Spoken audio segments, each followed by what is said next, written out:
Think about the last time you bought a loaf of bread. You probably didn't think twice about it. You reached into a basket, put it in your cart, and moved on. Now imagine that same loaf of bread costs 80% of everything you earn in a week. Imagine your children going to sleep hungry because you cannot afford it. And imagine knowing that the king, just 12 miles away, is eating from gold plates in the most lavish palace ever built. That is not a hypothetical. That is France in the year 1789. And what happened next changed the world. In October of that year, roughly 7,000 women marched through steady rain from the streets of Paris to the royal palace at Versailles. They were not carrying signs. They were carrying knives, pikes, and improvised weapons torn from market stalls. They dragged cannons through the mud with their bare hands, and when they reached the gilded gates of that palace, they had one demand for King Louis XVI: give us bread. Within hours, they had forced the royal family into a carriage and marched them back to Paris as the crowd chanted around them, a king humiliated, a monarchy broken, all of it triggered by the price of a loaf of bread. But that was 1789. The story of bread and political power started thousands of years before Marie Antoinette allegedly told the poor to eat cake, and it did not end when the guillotine came down.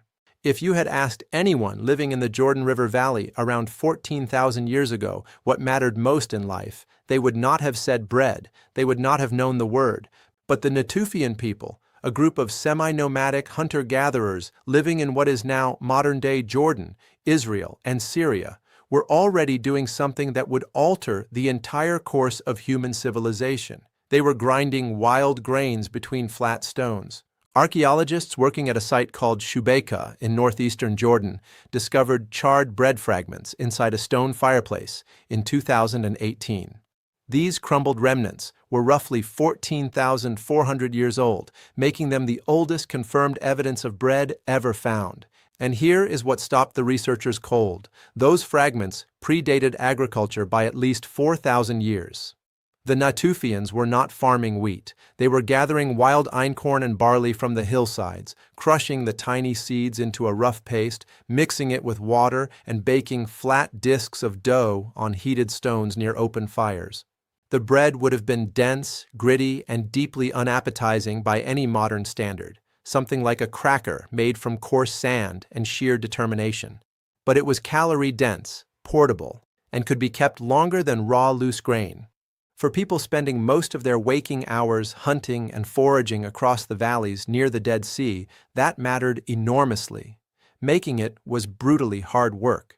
Grinding grain between two stones in what archaeologists call a saddle quern demanded hours of physically punishing effort, hunched forward, pushing and pulling with the full weight of the body.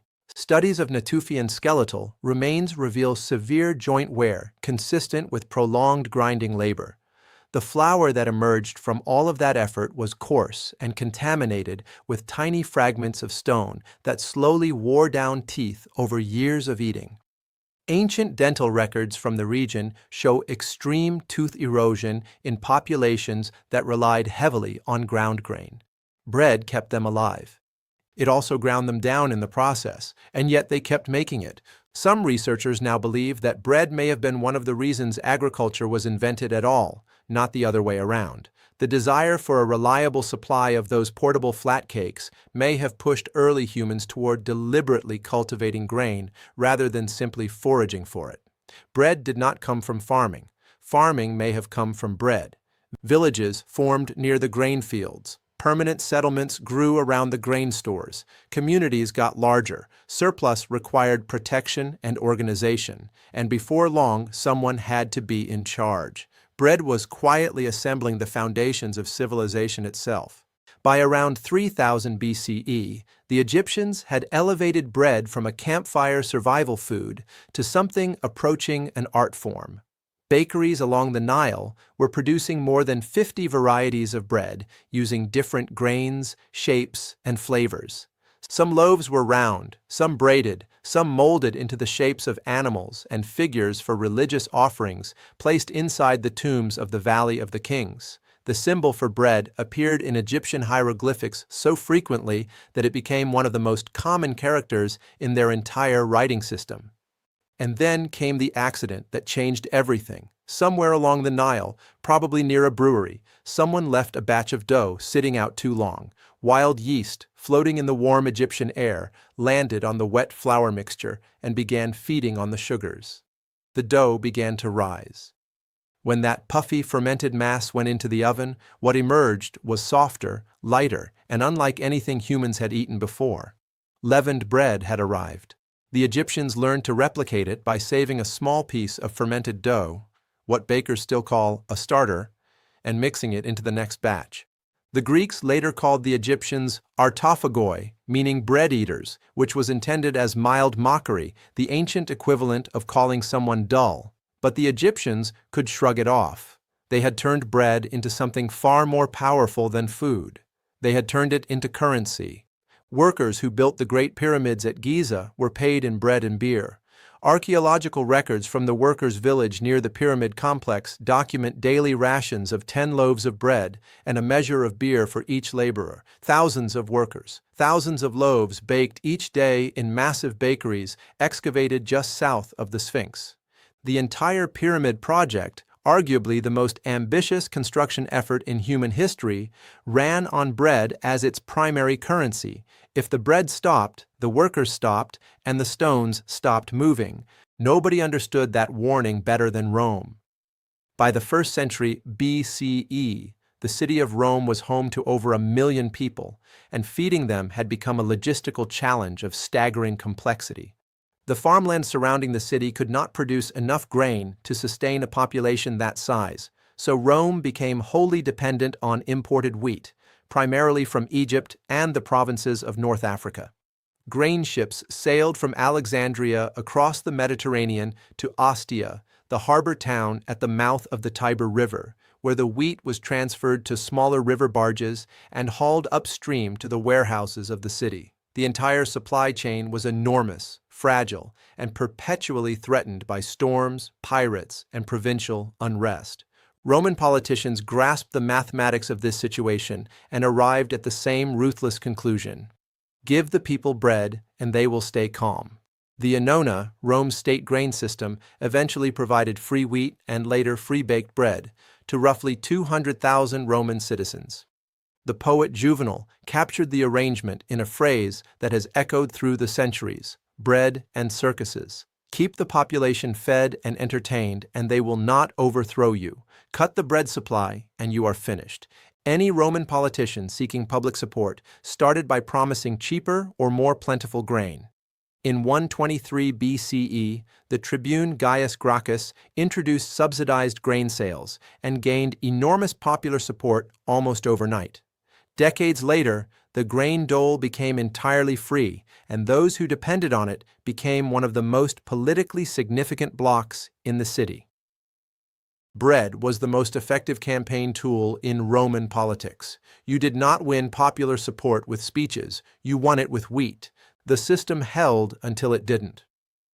When Emperor Aurelian expanded the bread distribution in the 270s CE and began issuing baked loaves rather than raw grain, the administrative burden became enormous. State-run bakeries called pistrina operated across the city, and the bakers who worked in them were legally bound to their profession.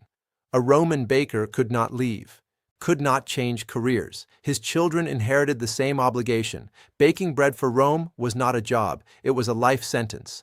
And the deeper problem was dependency. Rome had built its political stability on a food it could not produce at home.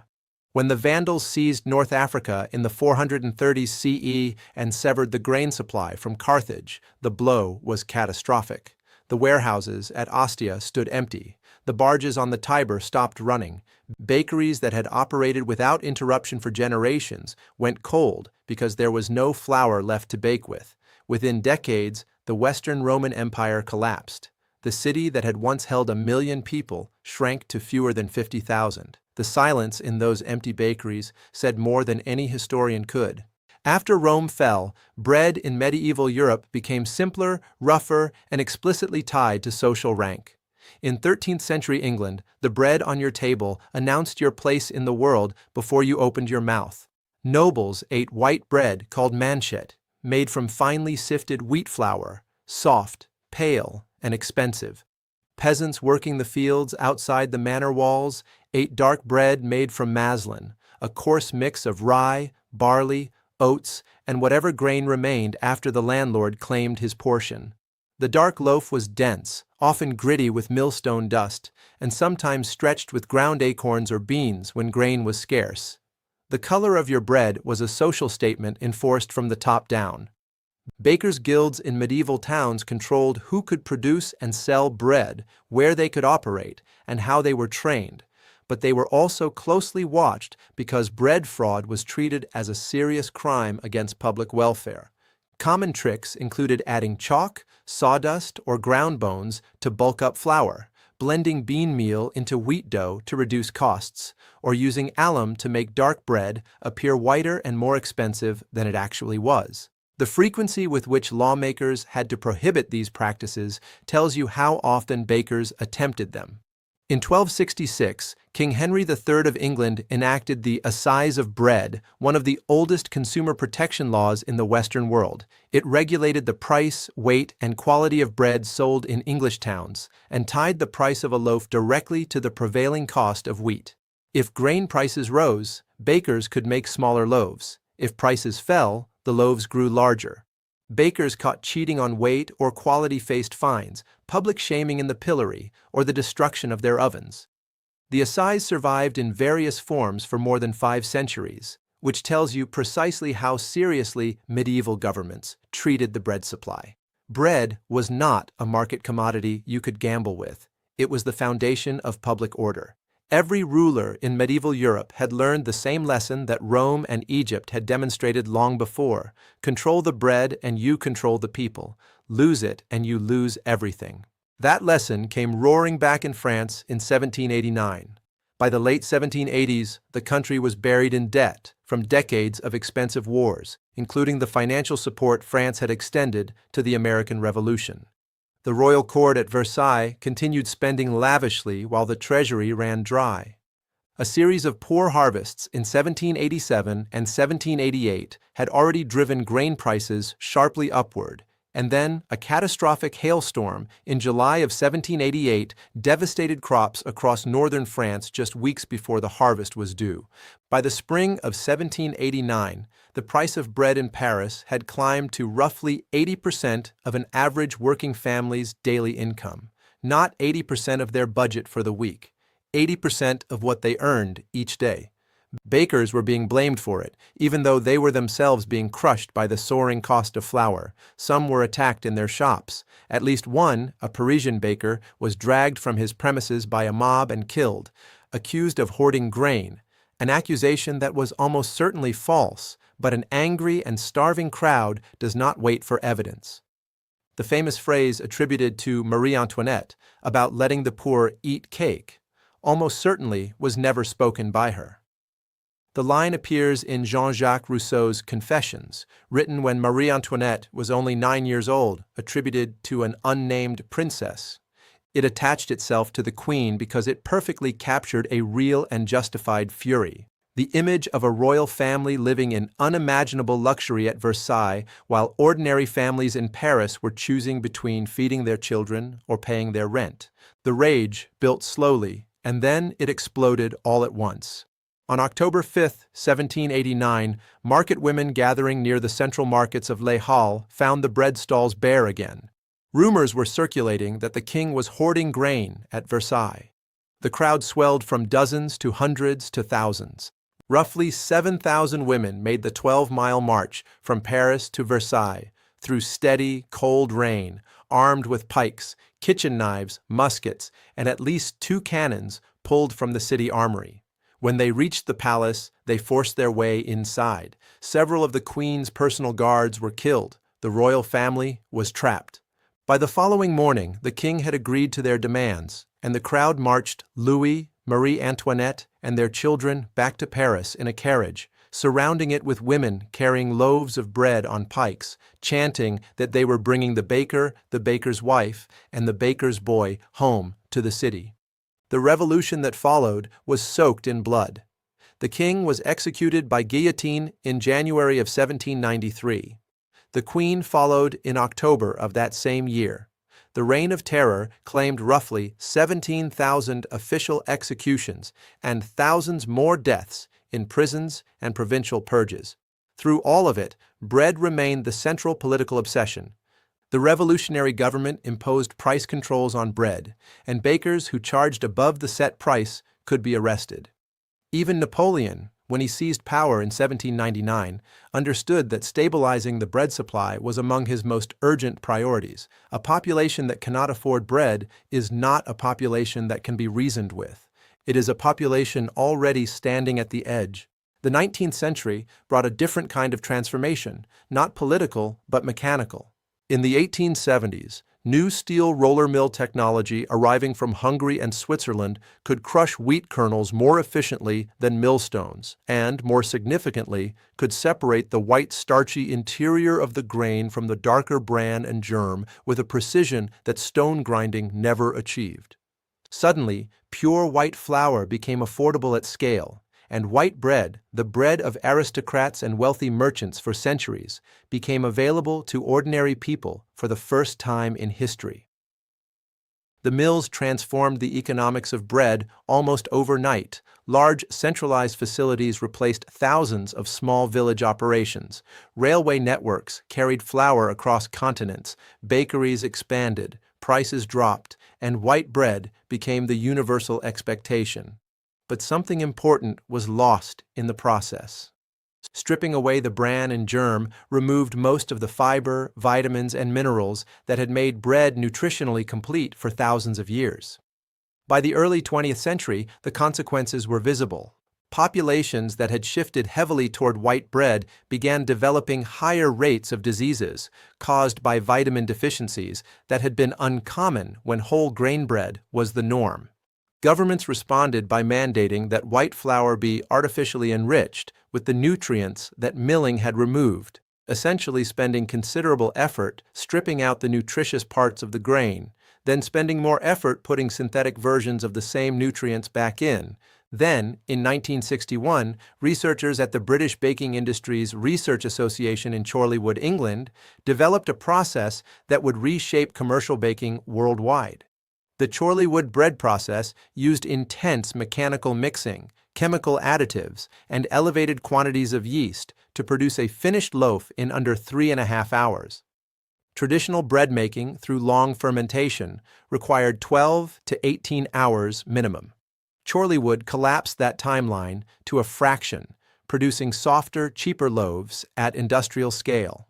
Today, roughly 80% of bread sold in the United Kingdom is made using the Chorleywood process or a close variation of it, and the method has spread to bakeries across dozens of countries. The loaf in your supermarket's plastic bag, soft-crusted, uniform, with a week-long shelf life, is almost certainly a product of that 1961 laboratory. Whether what came out of that laboratory truly deserves the name bread is a question that reasonable people still argue about. The 20th century reshaped the mechanics of bread production. The 21st century made clear that its political power had never diminished. In January of 2011, hundreds of thousands of Egyptians filled Tahrir Square in Cairo, demanding the resignation of President Hosni Mubarak after nearly 30 years in power. The causes were layered: corruption, mass unemployment, police brutality, a hunger for democratic representation. But beneath all of those grievances lay a familiar pressure. Egypt is among the world's largest per capita consumers of bread, and the Egyptian government had maintained heavily subsidized flatbread, called aish baladi, through state-run bakeries for decades. The word aish is the Egyptian Arabic word for bread. It is also the word for life. That is not a coincidence. When global wheat prices spiked in 2010 and 2011, the strain on that subsidy system became acute. Lines outside government bakeries stretched around the block every morning. Fights broke out over places in the queue. The pressure that made every other grievance unbearable was the chronic, grinding anxiety of food insecurity. Egypt was not alone. The wave of uprisings that swept across North Africa and the Middle East during the Arab Spring had food inflation woven through almost every one of them. In Syria, a devastating drought from 2006 to 2010 had destroyed wheat crops across northeastern provinces and displaced roughly 1.5 million people into already overcrowded cities, adding volatile pressure to the tensions that erupted into civil war in 2011. In Sudan, when the government removed wheat subsidies in December of 2018 and bread prices surged overnight, protesters filled the streets of Khartoum and other cities. That unrest eventually contributed to the fall of President Omar al-Bashir in April of 2019, ending 30 years of his rule. And in 2022, when Russia's invasion of Ukraine sent global wheat prices surging by 40% within weeks, the reverberations were felt in bakeries and bread lines from North Africa to South Asia. Ukraine and Russia together account for a substantial share of the world's exported wheat. A war in one country emptied bakery shelves in countries thousands of miles away. The supply chain that connects a wheat field in Eastern Europe to a breakfast table in Cairo has never been more visible or more fragile. 14,000 years ago, the Natufian people crushed wild grain between two flat stones near the Jordan River and baked the paste on heated rock. They could not have imagined what that simple act would set in motion. Those earliest flatbreads led to agriculture. Agriculture led to villages. Villages led to cities. Cities led to empires. And those empires, time and again, rose and fell on whether they could keep bread affordable and available to the people living within their borders. Egypt paid its pyramid builders in loaves. Rome fed 200,000 citizens for free to prevent rebellion. Medieval England regulated bread prices with laws that lasted 5 centuries. France exploded into revolution when bread consumed the better part of a family's daily wages. And in the 21st century, governments across the Middle East and North Africa have collapsed when bread became too expensive for ordinary people to buy. No other food has that track record. The grain has changed. The ovens have changed. The supply chains now stretch across oceans rather than between a village mill and a village oven. But the fundamental equation has never changed.